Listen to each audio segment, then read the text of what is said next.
Ricordo sempre che a volte la politica è anche la gestione dell'arte dell'impossibile.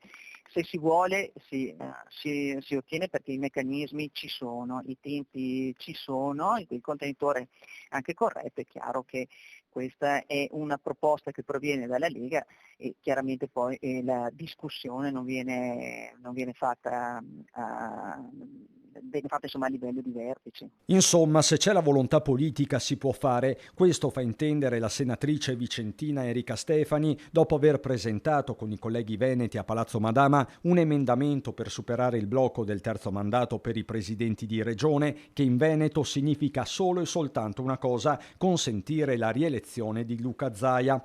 Un vero e proprio blitz in zona Cesarini nell'ultimo giorno utile per il deposito delle modifiche legislative al cosiddetto DDL consiglieri, attualmente in Commissione Affari Costituzionali. Giovedì mattina potrebbe esserci già una prima scrematura e discussione. Bisogna sempre crederci, bisogna sempre credere bisogna sempre avere fermo quello che è il proprio anche obiettivo o anche le proprie speranze. Poi chiaramente non credo che ci sia nessun problema a trovare comunque delle soluzioni. A questo punto si capirà quanto effettive siano le aperture arrivate recentemente dagli alleati di Fratelli d'Italia, su tutti Giovanni Donzelli e il ministro Francesco Lollobrigida. Lega Veneta alle grandi manovre a Roma, mentre a Palazzo Balbi si resta almeno ufficialmente alla finestra. Se devo essere sincero, voi non ci credete, lo so che continuate a non crederci, io non sto seguendo questa partita, voglio essere sincero nuovamente a dirvi, me lo dici te che stanno presentando l'emendamento, quindi